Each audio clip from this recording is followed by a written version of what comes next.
جائے. ہمیشہ چاہتے تھے تورات میں کھرچ کھرچ کر کے نام نکالے انہوں نے، لیکن اعلیٰ حضرت فاضل بریلوی رضی اللہ تعالیٰ عنہ نے یہ فرمایا تو گھٹائے سے کسی کے نہ گھٹا ہے نہ گھٹے، جب بڑھائے تجھے اللہ تعالیٰ تیرا، مٹ گئے مٹتے ہیں مٹ جائیں گے آدھا تیرے، نہ مٹا ہے نہ مٹے گا کبھی چرچا تیرا. حضور پاک صلی اللہ تعالیٰ علیہ وسلم کی کوئی چیز تم تاریخ سے نہیں مٹا سکو گے. بہرحال رزق میں برکت اور وسعت کے بے شمار معجزات ہیں. ایک بار تو کمال کی بات ہے، مقام زورا پر حضور پاک صلی اللہ تعالیٰ علیہ وسلم تشریف فرمائے. یہاں صحابہ کہتے ہیں ہمارے پاس پانی پھر ختم ہو گیا. پانی کچھ بھی نہیں تھا، نہ کنواں قریب میں تھا. کنواں تھا تو کلی فرمائی، کنویں کا پانی باہر آیا.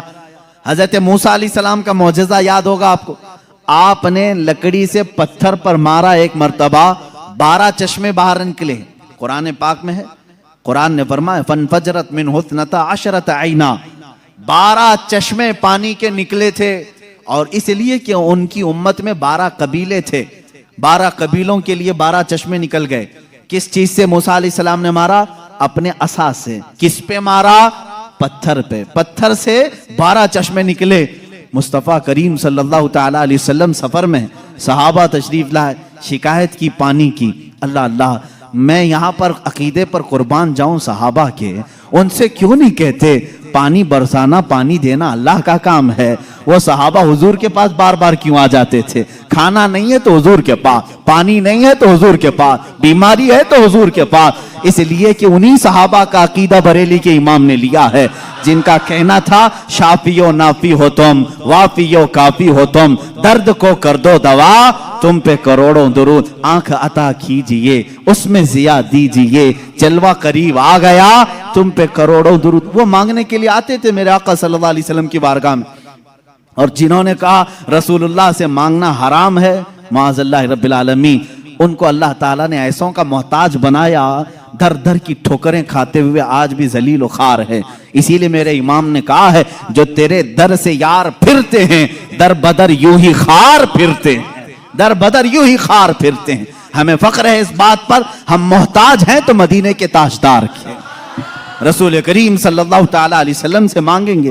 اس لیے مانگتے ہیں کہ رب ہے موتی یہ ہے قاسم، رزق اس کا ہے کھلاتے یہ ہیں، رزق اس کا ہے کھلاتے یہ ہیں. ہم خالق سمجھ کر، ہم رسول اللہ کو رازق سمجھ کر نہیں جا رہے ہیں، بلکہ وہ رزاق حقیقی کے نائب ہیں. اسی لیے اعلیٰ حضرت فاضل بریلوی نے فرمایا ہے کہ رب ہے موتی یہ ہے قاسم، رزق اس کا ہے کھلاتے یہ ہیں. بخدا خدا کا یہی ہے در، نہیں اور کوئی مفر مخر، جو وہاں سے ہو یہیں آ کے ہو، جو یہاں نہیں تو وہاں نہیں. یہ اعلیٰ حضرت نے فرمایا. بہرحال رسول کریم صلی اللہ تعالیٰ علیہ وسلم کے پاس اب صحابہ آئے پانی کی شکایت لے کر کے. پانی یہاں پر بھی نہیں ہے. حضور پاک صلی اللہ علیہ وسلم نے فرمایا کنواں بھی قریب نہیں، تالاب بھی قریب نہیں، پتھر بھی قریب نہیں. ایک صحابی سے کہا کہ برتن کچھ ہے تمہارے پاس؟ کہا ایک برتن میں اتنا پانی ہے کہ یا تو پی سکتا ہوں یا تو وضو کر سکتا ہوں. حضور پاک صلی اللہ علیہ وسلم نے فرمایا وہی لے آؤ. برتن کو قریب رکھا اور اپنا دست مبارک اس میں رکھا. صحابہ فرماتے ہیں ہر انگلی پاک سے پانی کے چشمے جاری تھے، جیسے فوارے نکلتے ہیں، فاؤنٹن جس طرح ہوتے ہیں. حضور پاک صلی اللہ تعالیٰ علیہ وسلم کی انگلیوں سے چشمے نکلنے لگے. پھر امام اہل سنت فاضل بریلوی فرماتے ہیں انگلیاں ہیں فیض پر ٹوٹے ہیں پیاسے جھوم کر، انگلیاں ہیں فیض پر ٹوٹے ہیں پیاسے جھوم کر، ندیاں پنجاب رحمت کی ہیں جاری. واہ واہ، پنجاب رحمت کی. پنجاب رحمت کا مطلب پنجاب جو ہمارا ہے اس کو اس لیے پنجاب کہتے ہیں، 5 ندیاں ہیں وہاں پر. میرے آقا صلی اللہ تعالیٰ علیہ وسلم کے صرف دست مقدسہ میں رحمت کے پنجاب تھے. 5 انگلیوں سے 5 چشمے نکلے. اور اس وقت صحابہ فرماتے ہیں ہم تقریباً 300 لوگوں نے اس سے وضو بھی کیا، پانی بھی پیا، جانوروں کو بھی پلایا. کس پانی سے؟ انگلیوں سے نکلے ہوئے پانی. اب میں پوچھتا ہوں میرے عزیزو، یہ ہے معجزہ جس کو خرق عادت کہتے ہیں، جو عقل میں نہ آئے وہ بھی تھا. لیکن ہم نے دنیا میں بہت سارے فالس دیکھے ہیں جو پتھروں سے ہی نکلتے ہیں. نہیں دیکھے آپ نے؟ پہاڑوں سے پانی کا نکلنا عام سی بات ہے، لیکن نور مصطفیٰ محمد عربی صلی اللہ علیہ وسلم کا معجزہ تو یہ ہے، دنیا نے آج تک نہ سنا ہوگا نہ دیکھا ہوگا۔ پتھروں سے نکلنے والا پانی تو دیکھا ہے، انگلیوں سے نکلنے والا پانی صرف تاجدار مدینہ کے ہاں ہے۔ یہ میرے آقا صلی اللہ علیہ وسلم کا معجزہ، کمال کا معجزہ تھا۔ یہ کھانے پینے کے معاملات میں ایک دو نہیں، بہت سے معجزات ہیں۔ پھر آگے بڑھو، جنگ خندق کے موقع پر خندق کھودی جا رہی تھی۔ واقعہ ایسا تھا، میرے ان 12 روزہ عنوانات میں ایک عنوان ہے انشاءاللہ، حضور صلی اللہ تعالیٰ علیہ وسلم کے سارے غزوات، حضور کی جنگی حکمتیں کیا تھیں، انشاءاللہ العزیز اس میں عرض کروں گا۔ خندق ایک جنگ ہوئی ہے، اس کا نام ہی غزوہ خندق اس لیے کہ مدینے کے اطراف میں ایک بہت بڑی خندق کھودی گئی تھی، ایک کھائی کھودی گئی تھی۔ وجہ یہ تھی کہ دشمن پوری کی پوری فوج لے کر مدینے میں داخل نہ ہو، اس لیے کہ جب دشمن فوج لے کر اپنے شہر میں آئیں گے، شہر میں تہس نہس کریں گے، بربادی کریں گے، باہر ہی نپٹ لیا جائے تو گھر تو محفوظ رہیں گے۔ جنگ ہوگی، کچھ تو نقصان ہوگا کہ نہیں ہوگا؟ جیسے دیکھنے عراق تباہ ہو گیا، شام تباہ ہو گیا۔ یہی جنگ اگر امریکہ میں ہوتی تو کیا وہ بچا ہوتا؟ جہاں جنگ ہوتی وہاں کے گھر اجڑ جاتے۔ مدینہ طیبہ سے باہر جنگ کے لیے خندق کھودی گئی۔ اب یہ خندق کھودنے میں کافی دن لگ گئے۔ صحابہ اس زمانے میں بھوکے پیاسے فاقہ کشی میں خندق کھودتے رہے۔ ایسے نہیں کہ صرف صحابہ نے کھودا، اللہ کے نبی صلی اللہ تعالیٰ علیہ وسلم نے خود بھی اپنے ہاتھ سے خندق کھودی ہے۔ ایک بار صحابہ فرماتے ہیں بڑا پتھر آ گیا، کسی سے نہیں ٹوٹتا تھا، ہلتا بھی نہیں تھا۔ اس وقت رسول کریم صلی اللہ علیہ وسلم کو انہوں نے خبر دی، اللہ کے حبیب صلی اللہ تعالیٰ علیہ وسلم تشریف لائے۔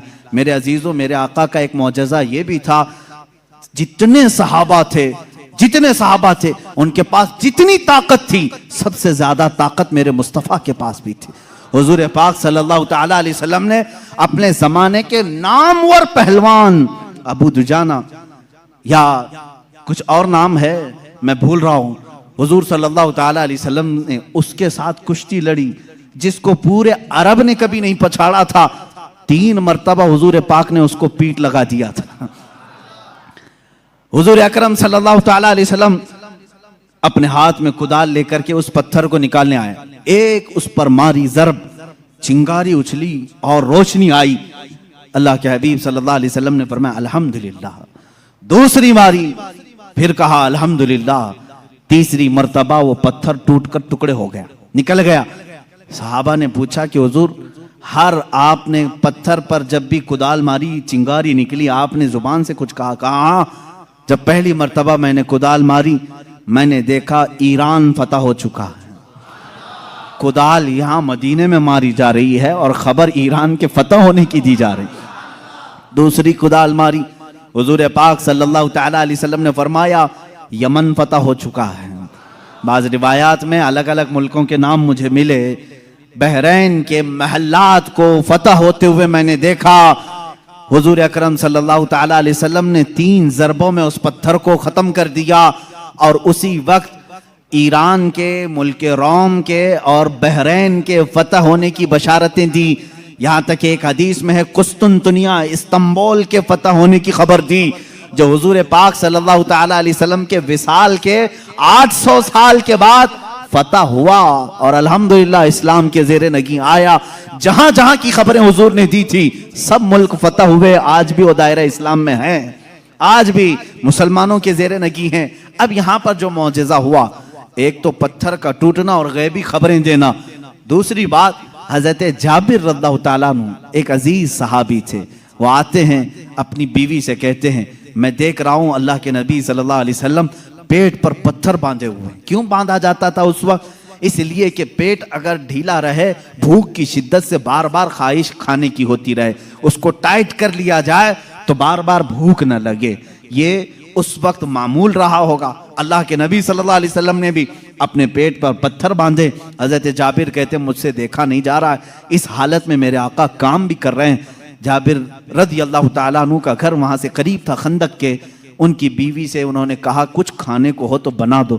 انہوں نے کہا گھر میں تھوڑا سا آٹا ہے، جو کا آٹا ہے، اس کی چند روٹیاں بنیں گی، 4 یا 5 روٹیاں بنیں گی، اور ایک بکری کا بچہ ہے 6 مہینے کا ہوگا، بس اتنا ہے۔ کتنے لوگ کھا سکتے ہیں آپ ہی دیکھیں۔ کہا اتنا ہی ذبح کر، میں رسول پاک صلی اللہ علیہ وسلم کو، حضرت ابو بکر کو، حضرت عمر کو، اور میں رہوں گا، میرے گھر والے رہیں گے، کھلا دیں گے۔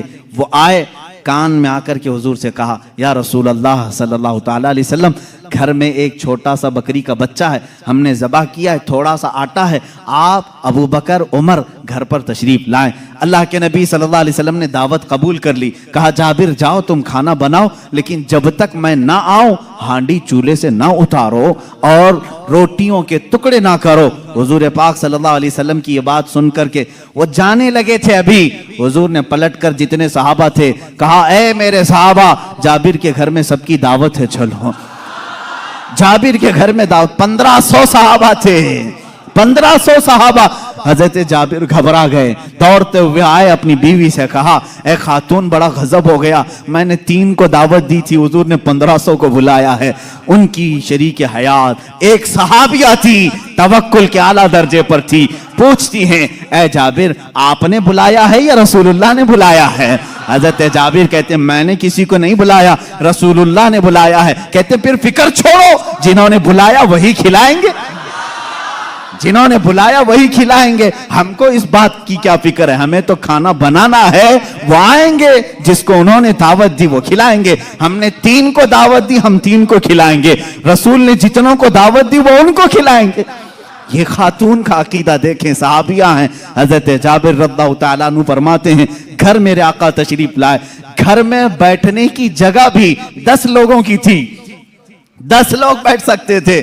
اللہ کے حبیب صلی اللہ تعالیٰ علیہ وسلم تشریف لائے اور اس ہانڈی کو جو چولہے پر رکھی ہوئی تھی کہا اس کو اتارنا نہیں، اس میں اپنا لعاب پاک ڈالا اور اس کے بعد فرمایا نکال کر دیتے جاؤ۔ حضرت جابر کہتے ہیں 10 لوگوں کا کھانا نکالتا تھا، روٹیاں دسترخوان پر بچھائی جاتی تھی، شام ہو گئی، 1500 صحابہ کھا لیے، ابھی میری ہانڈی میں آدھا کھانا باقی ہی رہا۔ یہ معجزہ ہے میرے آقا صلی اللہ علیہ وسلم کا، رزق میں وسعت اور برکت صرف لعاب پاک سے۔ جو برابری کا دعویٰ کرتے ہیں وہ بھی اپنے گھر کی ہانڈیوں میں تھوک کے دکھائیں، تمہارے گھر والے نہ کھائیں۔ مصطفیٰ کریم صلی اللہ علیہ وسلم جس پہ لعاب لگا دیں، 1500 جلیل القدر صحابہ کھائیں گے بھی اور ہانڈی میں بچا بھی رہ جائے گا۔ عزیزان گرامی برابری کا دعویٰ نہ کرو ورنہ تھوکو گے تو مر جاؤ گے تمہارے گھر میں، کبھی زہر نہ ہو جائے تمہارے تھوک میں، تھوکو گے تو بچے مر بھی جائیں گے۔ بہرحال یہ معجزہ ایک ہی نہیں پیش آیا، 3 معجزے یہاں پر آئے، 3 معجزے حضرت جابر کے گھر میں تنہا۔ حضور پاک صلی اللہ تعالیٰ علیہ وسلم دعوت کے لیے آئے بھی، اس کے بعد دوسری بات یہ بھی ہوئی ان کے گھر میں ایک حادثہ ہو گیا تھا۔